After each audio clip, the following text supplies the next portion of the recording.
So I made the game with the weird name, THOTH.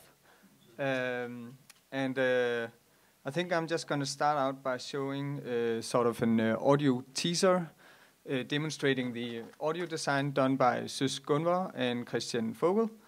The video is a clip from the 70s trippy psychedelic movie Holy Mountain. For the record, I haven't even seen the movie, but I thought it might be fun to show because when I showcased my game to the two sound artists, they found sort of some of the use of colors and patterns and also this sense of constant concentration, but you'll get it when you see the game. It reminded them of this specific scene in the movie, so they composed all the music while watching on one screen this specific scene from the movie over and over, and watching a playthrough of me playing my game on another screen. And we met up 3 weeks later, and they actually, when I found out how my own game was going to sound, they put me in front of a TV with this clip of the movie, and they just cranked up the volume like insanely loud. I got pretty anxious in that situation. Let's just check it out. Is it up there? No.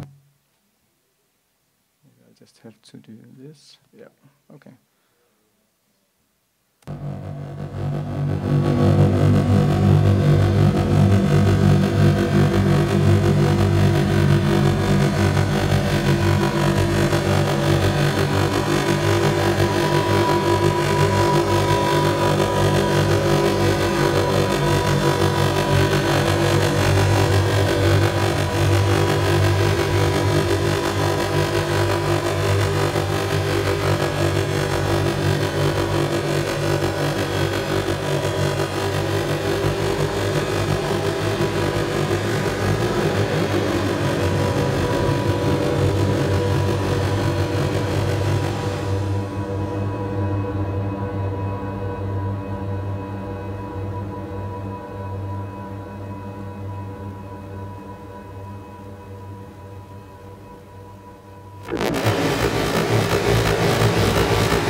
So, yeah, this is sort of what happens when you invite like crazy artist people to work on your game with minimum direction and just see what happens, I guess.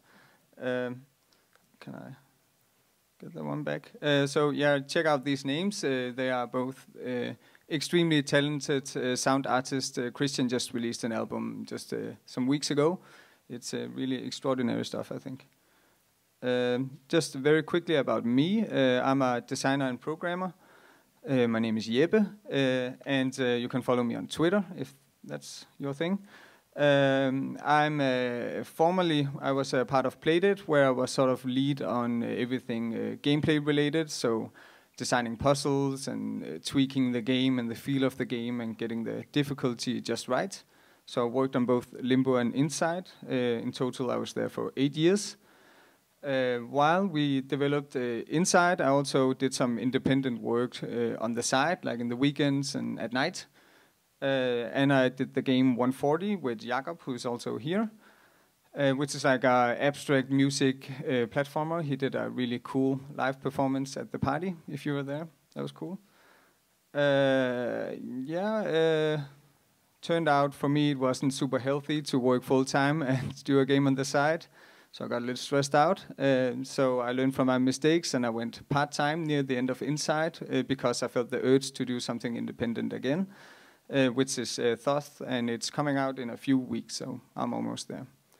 In the future, I'm going to try and focus on doing my own games also.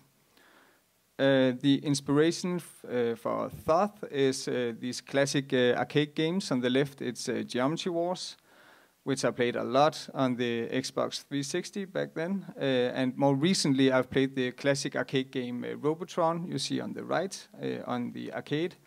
I got pretty obsessed with that. And actually, for many years, I've been wanting to do this type of game. Funny thing is that when I applied for the job at Playdead, I brought a laptop with a work-in-progress dual-stick shooter, and then I got this cool job, so I never got to do anything about it, and now I quit my job, and I finally did a dual-stick shooter, so that's cool. I'm not going to say a whole lot, just boot up the game, but the game looks more like this, so what you can see, my inspirations are this game that just clutter you with information. And the way I play these games is I almost turn my brain off in a way, and just you just feel your way through the chaos kind of game. That's at least my way of playing them, and I love it. It's really cool. But with THOTH, I wanted this more sort of simple approach to it. So there's usually only like 3 or 5 elements on the screen, and it's stupidly hard anyway. But it gives it a distinct, different feel where it becomes a little bit more puzzle-like in a way, but it's easier to explain with just booting up the game. So I'll do that. Turn down the volume.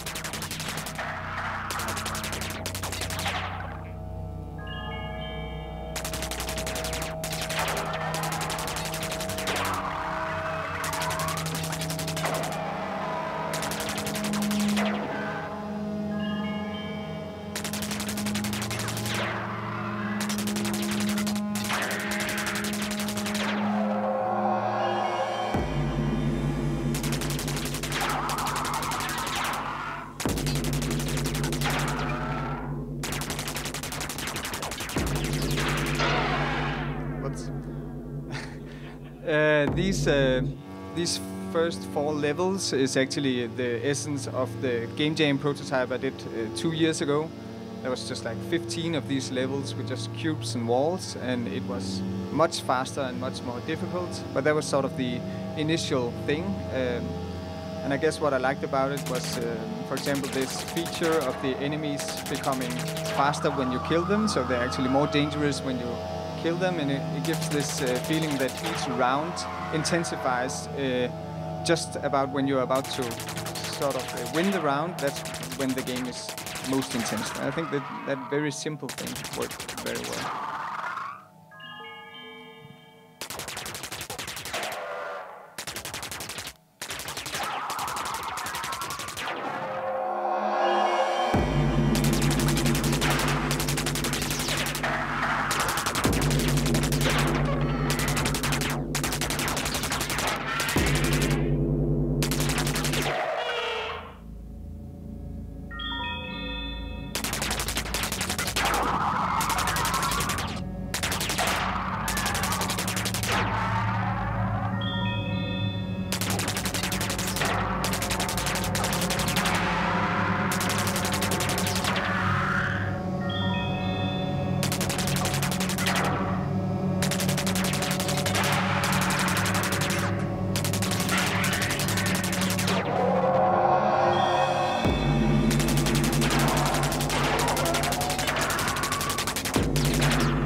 Initially, we didn't have this like a boss gong or whatever every time you reach the boss round. We just had the music. But that was added because I felt like each set is a set of 4 levels. You have to beat them all, or else you always reset. And I just wanted to have this, because these numbers in the background, this one is 56. It's so abstract that maybe you get a little bit lost in those numbers. So I wanted you to really feel that you are almost done with the round. So that's why it's...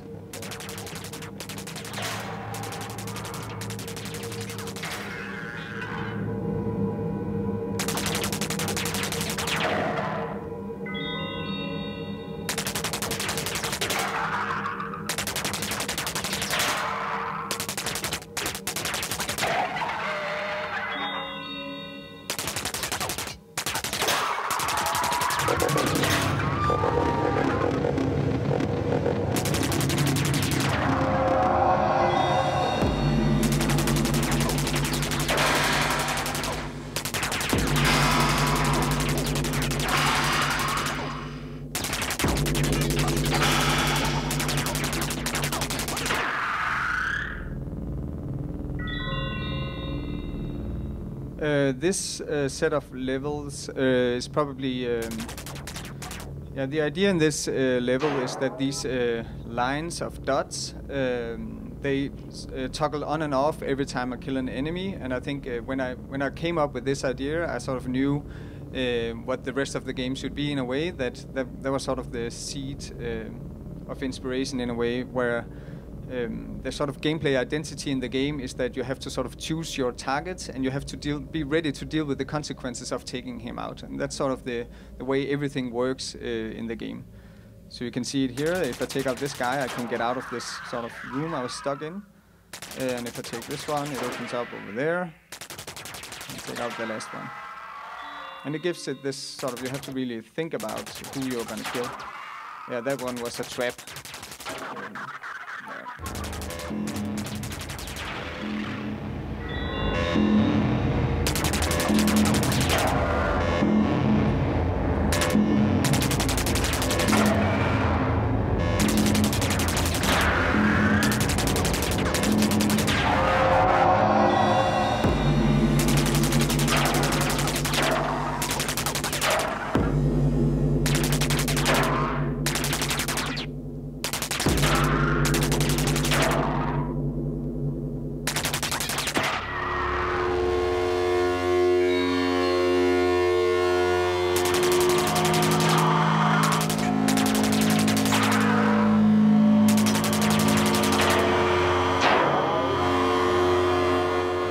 As we can see, the idea here is that if I kill the circle, it keeps expanding, so I'm sort of on a timer. So the trick is that that you want to shoot the other ones and then just shoot at him a little bit to sort of keep him down. And that's inspired by the wormholes, I think, in Geometry Wars, where they sort of suck in enemies and eventually explode. But if you keep shooting just a little bit on the wormholes, you can sort of keep it alive for a really long time. I just found that really cool and fascinating in a way.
So the way the game is structured is that every time you beat a set of 4 rounds and progress in the game, I always introduce something new. I don't know why I design my games like that. It's exactly the same thing in 140. Like every time you deliver one of those notes and the colors change and you progress, I immediately introduce something new to sort of get you intrigued. And so you get to learn that in a new...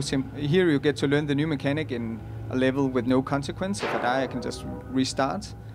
And then I try to design all the different elements so they're combinable, so I can introduce something new, and when you get to learn that, I can shuffle in some of the old stuff you already know.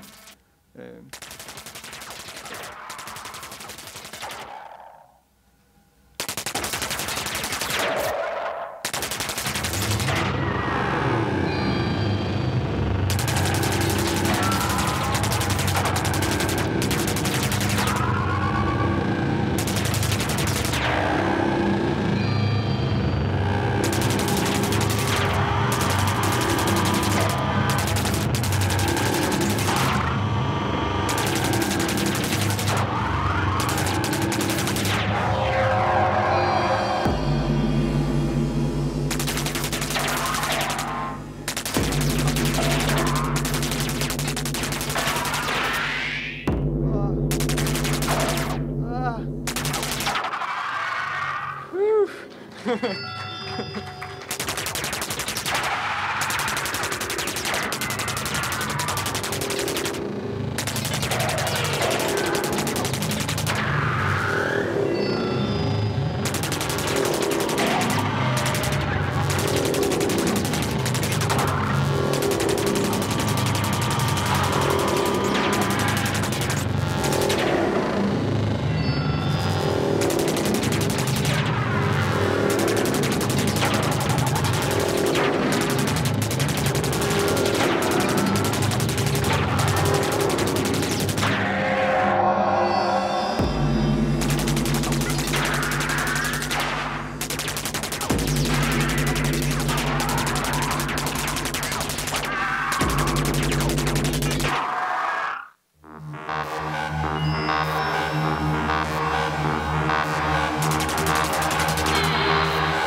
Yeah, thank you.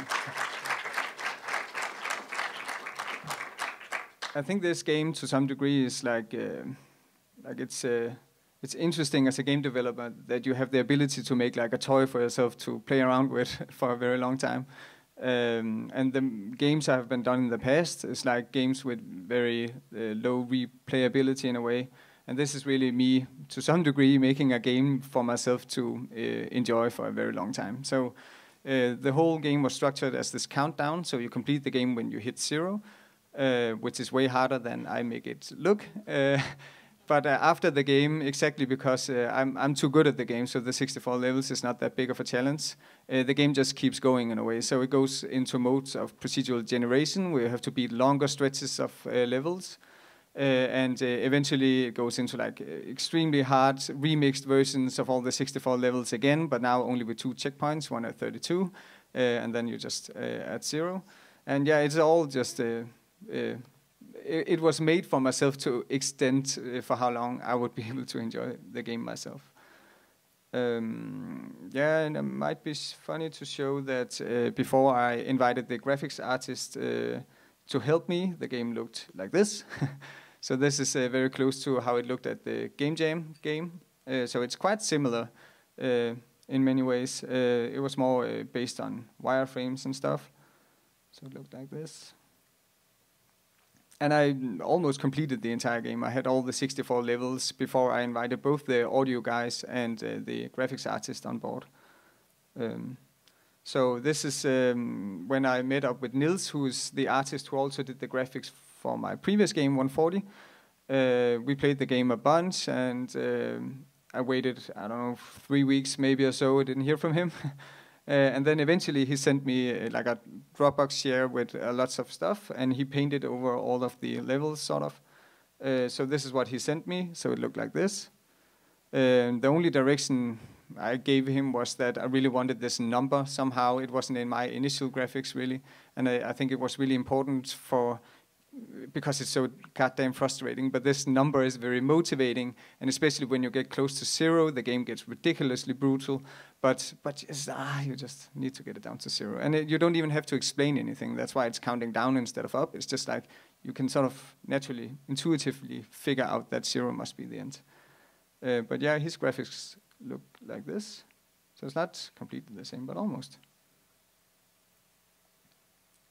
And the 2 dots are 2 players because you can play the game cooperatively. I think we could maybe check that out in a bit. So yeah, I think I have, this is, he's not part of, I'm the only one sitting in Unity with all the assets and programming and all that. So he sent me like videos. He does like graphics for television, like all this in between the programs and all that. So he uses a program called Cinema 4D, I think. And he sends me, so this is when you are shooting at the enemies, for example. He sent me concepts like this. And I just try to somehow find a way to program something that looks very similar, because I have no idea what he's doing. And then when he sent me this, and these sketches, and I got that into the game, I found a problem that in my initial game jam prototype, because it was wireframe based, when enemies moved into each other, you could still see them. And especially if you have like a big boss or whatever, and he has minions, the minions, you could still see them when they were sort of hiding inside the boss, but that disappeared with these solid colors, and I found that problematic in a way. It felt weird, like I lost some information as a player about smaller enemies moving into bigger ones. So I insisted that he needed to come up with some kind of language within this solid color approach where you could somehow still see that. And I don't know if you noticed, because the game is so fast, but what he sent for that is, for example, this. So it becomes almost like the 2 elements become into fluid or something when they overlap. So that's how we ended up approaching that. Technically, if anyone is interested, there's like a Perlin noise shader thing, just rendering fluid to the whole screen. And I have like an extra render pass rendering all the enemies into that. And when they overlap, the shader renders the Perlin noise, and where they don't overlap, it just renders alpha. But it's actually quite expensive, so the game is a little bit more heavy on the graphics card than it looks like it is. And maybe it could be done in a better way, but that's how we did it. I think that might sort of be it. And I can take questions and stuff. Yeah. I was aiming for 100 initially, and eventually I just felt enough is enough. I needed to sort of wrap it up, and it's just a nice round number. There's no meaning to it or anything like that. Yeah. Can you talk a little bit more about the title screen? Was that completely designed by Niels, or did you have? Yeah. Is there significance in how that's laid out? No, that's also him. I had a different way of choosing levels where you sort of swiped past the different rooms or something, but it took too long to get from, like if you just wanted to play the last level or whatever, it was a little bit annoying. So I told him that, and he came up with this wall of numbers. And in this, I think this number is like a key part of the aesthetics to the entire game. That's sort of almost the visual identity of the game. Is like if you see the game running somewhere, you always see a number. No matter where they are in the game, the number is always present. So I think it just felt very fitting that we just have all those numbers. Yeah, and all of it is from Niels, the menu sketches and all that. And it's cool because we made a game before and we barely had to talk about it almost. It's like I just instantly liked what he sends me almost. And sometimes a few questions and stuff, but we didn't have to argue or anything like that. Yeah, that's cool. Yeah.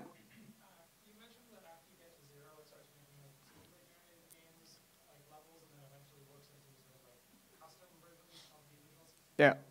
Can you talk a little bit about like how you decided on how many procedural levels you do in that gap, and a little bit about the procedural generation of the levels? The procedural generation is extremely simple. Procedural generation make you think of something way more complicated. It's not very complicated at all.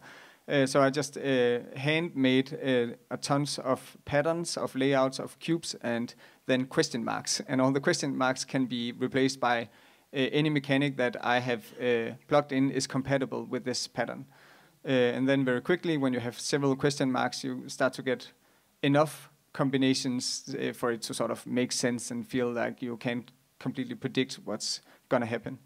And most of the mechanics are combinable, so I can pretty much throw anything in there. And sometimes it felt unfair, and then I go in and filter out that combination in that pattern because it felt off. So it's very manually done in a way, but it gives this new feel for it. And the procedural generation, the first challenge is 8, and the next one is 16. It's a lot. It's very hard to do, and this procedural generation makes it just feel less repetitive in a way. So this heightened death penalty is sort of evened out a little bit by its that it's more fun to replay these sequences again and again.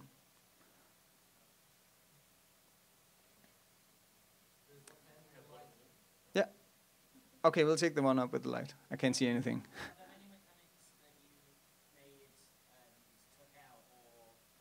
Yes. There's lots I took out. I don't have anyone left that I didn't get in that I really liked, but especially initially, I just have all sorts of mechanics in the game. And like I mentioned with the one with the lasers that are toggling, that's sort of the first seed where I knew how the mechanics were going to be, and then it felt easier. That's sort of how I design my games, is that I come up with rules for myself, because you can put anything in there, and it sometimes feels like a little Pandora's box opening, and then it's like, if I added that, I also need to try and add that, or I need to use it many times or whatever, because now it's in there. So I always like restrain myself just by defining rules eventually from what I'm doing, for what I can add into the game. I don't know if that answered the question. Okay. Yeah.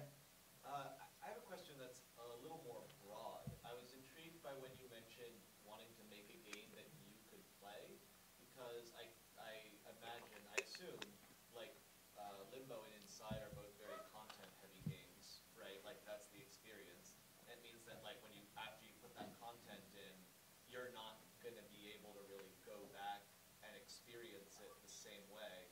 And I'm kind of curious, like, if that was over time, did you feel frustrated by that, or like, how does your own ability to play what you're doing like affect your work over time?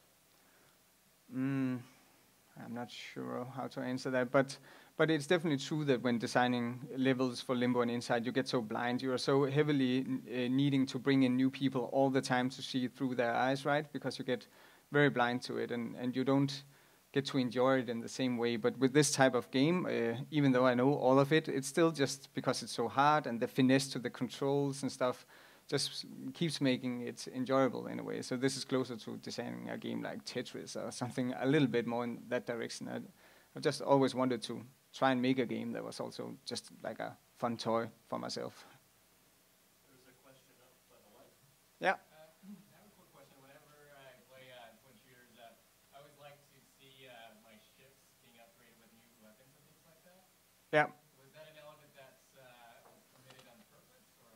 Yeah, I had it in for a very brief while and removed it again. But it's all this exercise of constraint in a way for me, trying to make the whole premise as simple as possible without I feel the need that something is needed to be added in there or anything like that. So it's definitely kept out on purpose. Yeah. Someone else in the back. Yeah. I have two questions. First, do you plan to make money with this? Hopefully, yeah. Okay. Have you thought about the speedrunning community? I have a speedrun community for my previous game. They are the best, and they also helped me test this one, and they're like a free QA. They call themselves QA on steroids, one of them said. And it's very practical. So they are, if I make a new build in 140, I try to update the Unity engine to just make it easier for myself in the future. Instead of having it in Unity 3, I wanted to update it to Unity 5, which was needed to get it on the consoles anyways. And they're just like so excited. It's the same game. It's just a new engine. They're just, oh, it's so exciting to see if they can break it again or something. And some of them will definitely go over to this, but the games are very different. So maybe I don't know, but hopefully that would be cool. How are you turning this into a speedrunning game, though? Is there like points, or like do you have a timer? No, I considered maybe if people are interested, I'll patch in maybe you can go into there's a config file or whatever, and you can enable the timer there. But I find it a hard time to. I don't have a menu or anything. There are no options. You can't even set your resolution. I just run it in the desktop resolution and stuff. So it's a little strange for me, or at least difficult to sort of how would I present this timer thingy. And also in the aesthetics, I think that timer, I haven't figured out a way yet for how that timer to look without looking a little bit lame. But it might make sense to add it for those people who are interested. The game does make sense. It's not very random at all. There's a little bit random to the enemies when they hit the walls. The speeds are changed a tiny bit, and that's just to prevent them from converging towards just being the same, because that happens if I don't do it. Then eventually they just move on top of each other, all of them. So that's how I prevented that, is I bounce them a little random to the angle and a little random speed when they hit the walls. But other than that, the game is speedrun friendly, I think. What platforms are you planning on releasing on? It's on Steam, Mac and Windows. Yeah. In 2 weeks, it's coming out. Wow. That's soon. Thanks.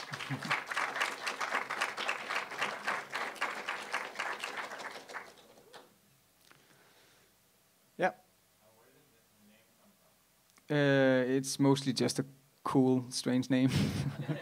And there's a little story to it. I'll just bring up this one with all these sketches. Nils designed this font for the numbers, which is just a sort of simple, mathematically defined font of how it's structured. And you can try and convert this font to letters, but there's just a lot of letters in the alphabets that look like shit in this font. So we made a list of all the cool looking ones, and we were like, H is really cool. It's like the thin one, like 4. We wanted to have H in there. So we came up with just a list of cool sounding names first, and then we bounced them around a little bit, and then THOTH kept just, it's so weird to say. It just stuck in a weird way. And then I pitched it eventually to the audio guys, and they're like, oh, they love it. It's an awesome THOTH. And they found it to be very fitting for some reason for the inspiration for the audio, and then it's like, oh, everybody's happy about it, so let's just do it. And yeah, it's the name of the Egyptian god, not that it has any relation to it, but it felt a little bit fitting in a weird way. And the game also plays around with sort of showing these like holes into the universe and stuff, so it just felt fun. Yeah. How is two-player different from one-player? I can show. We can also have 2 people down here giving it a go, and I can keep answering questions or whatever, or I can explain what's going on if anyone dares to.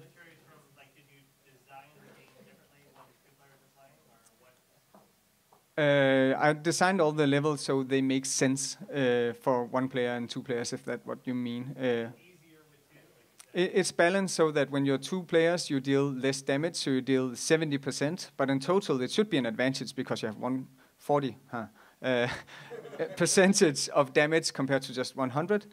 But for some reason, it's really hard to play 2. It's sort of similar to playing 1. I think it's a little bit easier to play 1, but that's probably just because I'm too good at it, and whoever I play with pulls me down a little bit. But the way it works, and I think we could show it. I don't know if we should play just for 5 minutes or so. I think that's fine. Okay. Anyone interested? Okay, calm down. Need one more. Okay, cool.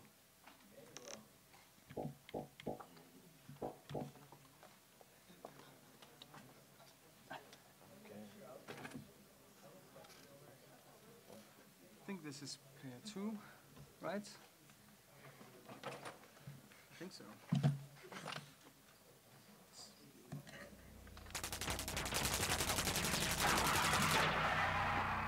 But the thing is that I added in this rule that I think works really neat, which is that when your teammate dies, you can see it now, he becomes like an evil static thing that becomes faster and faster. It's really mean, but it works really well, I think. It makes you motivated to sort of talk about the game and how you can both improve instead of just one. Co-op games, sometimes it's just one player playing the game and the other one is dying all the time. And this prevents that a little bit because you sort of want your teammate to stay alive.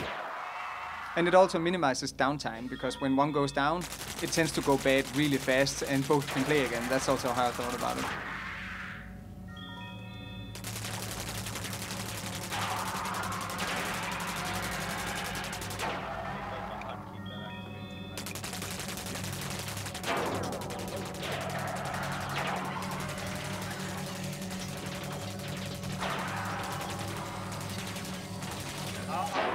right.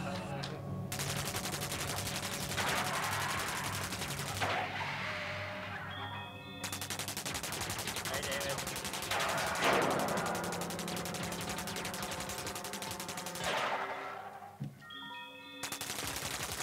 Any questions? I'll be happy to answer. Okay, shoot. Just a second. Me? All of them. Yeah, I've beat. Yeah, all the 64 is pretty easy if I'm had my morning coffee and stuff.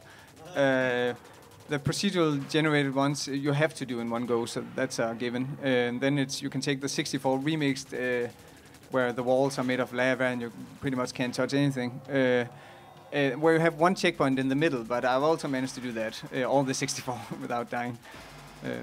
But I can't do that every time at all. Sometimes I'm just not there, and I try for hours and I can't do it. But I've also just done it one day. If you stop shooting, Yeah. Have you beat all 64 in one life, 2 players, or Not yet. But you can that. There's an achievement for completing the 64 levels in co-op alone. That means you have 70% damage and you constantly have this annoying thing chasing you. But you're allowed to use the checkpoints, so it's not that mean. A little mean, but not that mean. use one hand for each controller. Oh, you have to place like your entire hand on the controller. 4 fingers.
One more.